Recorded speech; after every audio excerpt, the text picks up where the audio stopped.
Yeah, I already know CC5's coming, you don't have to tell me.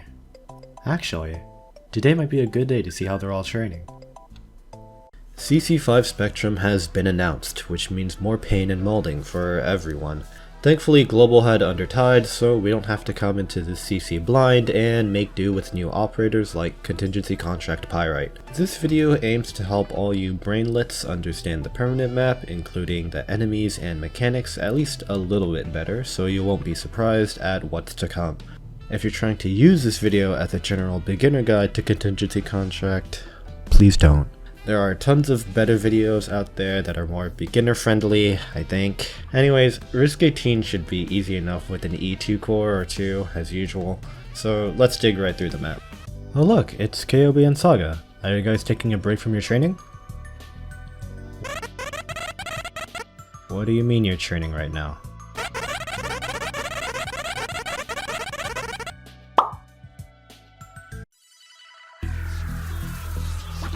Look at this map. Look at it, it's just... Oh!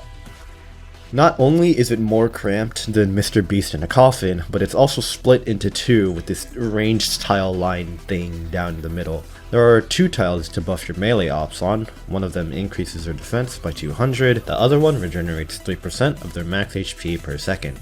Other than that, there's not much to look out for map-wise. This stage features enemies from the Maria Neural event with a very neat lane pathing for some reason. The main enemies with whack mechanics are the bubble wrap ranged dudes, the debuff knights, and the bosses themselves. The Roar Nightclub trainees have significantly increased defense and resistance when they first come out. Combined with some tags, you basically do no damage to them unless you deal true damage, hint hint. After 30 seconds, these stats wear off and they become squishy. The Blade Helm Nightclub trainees are probably the most problematic enemy in this map. They debuff your operator with the highest attack, applying minus 50% attack. This can become extremely annoying, especially since they revive themselves, have melee attacks that do arts damage, and can hit your ranged ops. The bosses are two of a kind. There's the Hammer Dude and the Archer Dude. The Hammer Dude has less arts resistance but more defense and will dunk your ops. The Archer Bro has more arts resistance and less defense, but he also has multi-target, which isn't very friendly. They also both deal arts damage.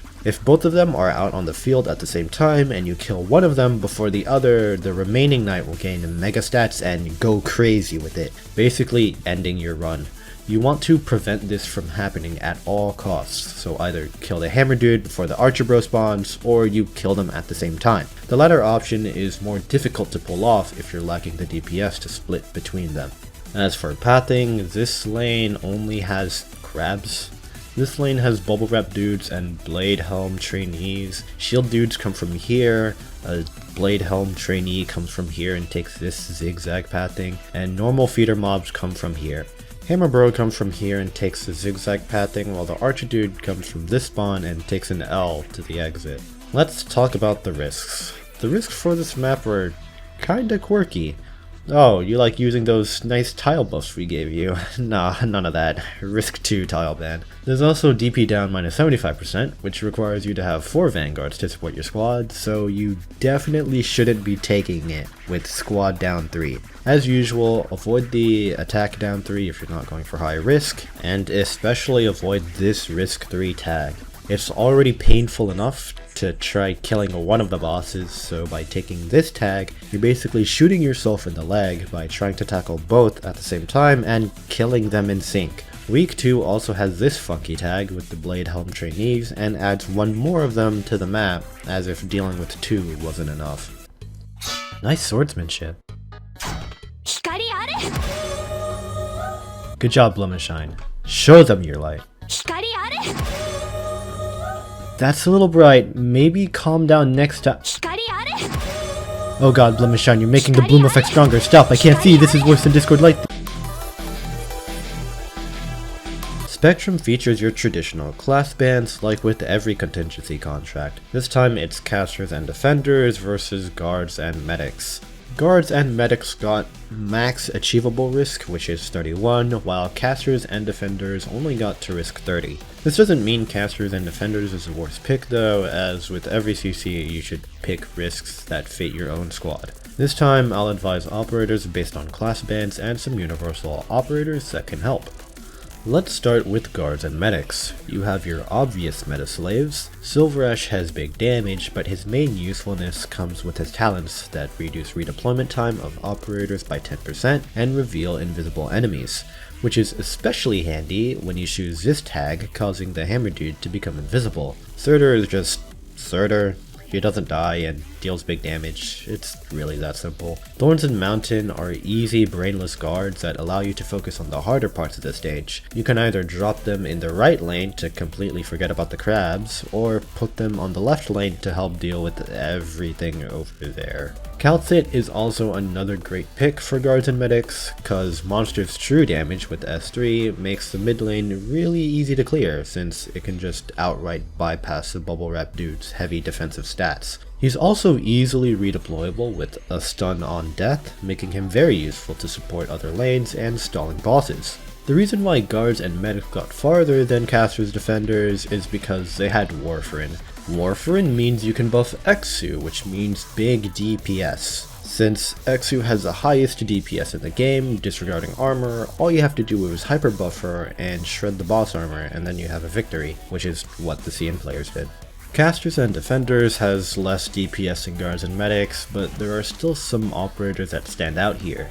Kyobe with her skill 2 can deal heavy amounts of damage, especially on the melee boss. Since he has a high amount of defense and Kyobe's first talent lets her scale some attack off of enemy defense, she can deal increased damage to him. Eunectis can handle this middle lane by herself as long as you give her some support when the Blade Helm trainees come out, since those dudes are just pain. Mudrock is definitely the staple of every caster defender run. She doesn't need healing since her shields do it for her, and she gets to block a free attack. Her S3 gives her iframes and makes her untargetable to generate more shields and stuns all the enemies around her, allowing her to stall some of the tougher enemies, especially the archer boss. Universal classes you can use are snipers, supporters, specialists, and vanguards. Since CC requires a lot of DPS, lots of snipers manage to slip their way into team compositions.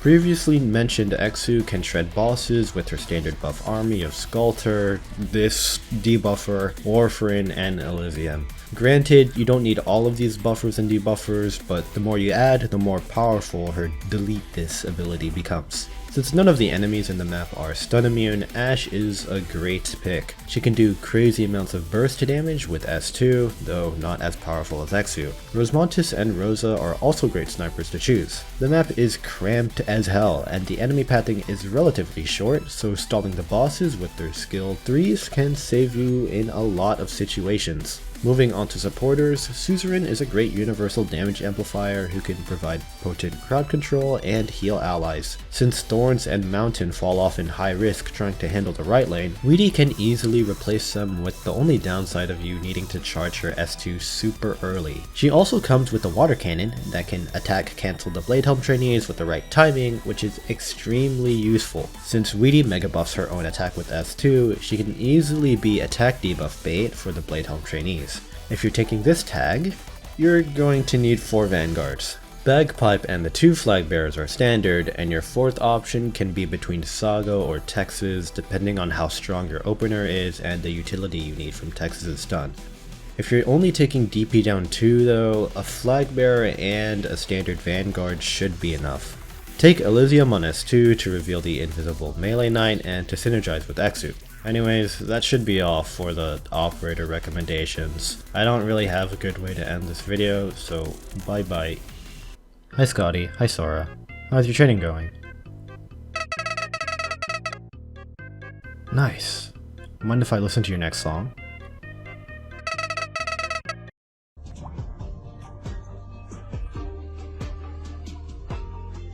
Wait, I feel like I've heard this somewhere before.